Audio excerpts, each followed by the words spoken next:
আগন্তুক নেতা আমরা তাকে দেখি শহীদুল ইসলাম খান বাবু।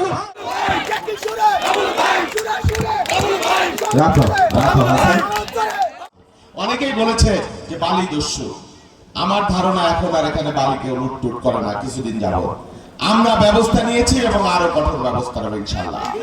কেউ বালি লুট করে সন্ত্রাসী করে পার পাবে না। আমি যদি বেঁচে থাকি, আমার বোনাস লাইফ, আমি যদি বেঁচে থাকি কোনো অন্যায়ের কাছে মাথা নত করব না, ভোট পায় আর না পায়।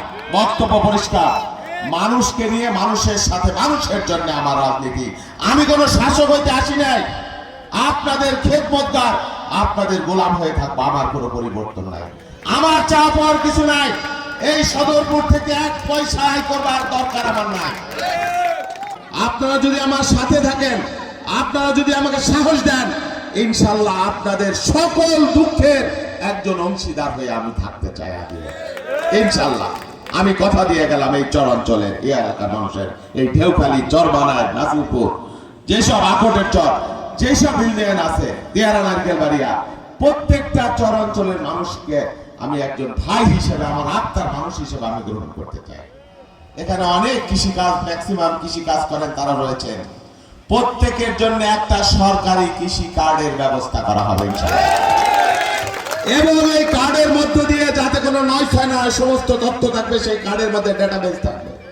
বছরে একেবারে কম জমি যাদের, তাদের অন্তত একটি ফসলের জন্য যা যা খরচ সরকারের পক্ষ থেকে আমরা দেব, এটা আমাদের অঙ্গীকার থাকবে ইনশাআল্লাহ।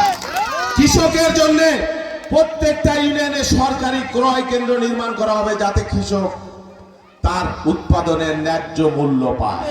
নারীর নামে, মহিলার নামে, সংসারের বয়স্ক মহিলার নামে একটা ফ্যামিলি কার্ড করা হবে এবং প্রত্যেকটা পরিবারকে ন্যূনতম 3 দিন 2 দিনের রেশনের আকারে আমরা এটা সরবরাহ করবো। এটা আমাদের অঙ্গীকার। শুধুমাত্র কথা বলি, প্রতিবাদ করি, রাজনীতি করি, এই জন্য এতগুলো মামলা দিয়ে আমাদেরকে দাবায় রাখবার জন্য চেষ্টা করা হয়েছিল। আল্লাহ সবকিছুর মহাপরিকল্পনাকারী, তিনি সবকিছু জানেন, তিনি সবকিছু, সব ফয়সালা তিনি করে দিয়েছেন। যাই হোক, আমার যুদ্ধ শেষ হয় নাই। আপনাদেরকে নিয়ে, আপনাদের সাথে আমার ভাগ্য জড়াই গেছে।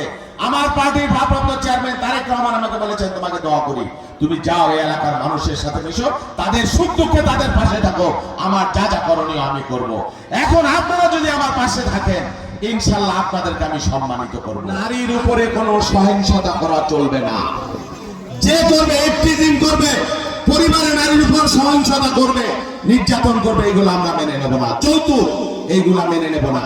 আপনারা আমার সন্তানদের, আপনাদের নাতিপুতি, বাচ্চা, নারী যারা হয় তাদেরকে স্কুলে পাঠাবেন, আদর করবেন। আপনার একটা পুরুষ সদস্যকে, নাতিকে যেভাবে আদর করেন সন্তানকে, তাদেরকেও, কারণ নারীরা হলো মায়ের যা। ভালো মানুষ আপনাদের পাশে থাকবে। আলহামদুলিল্লাহ, আলহামদুলিল্লাহ।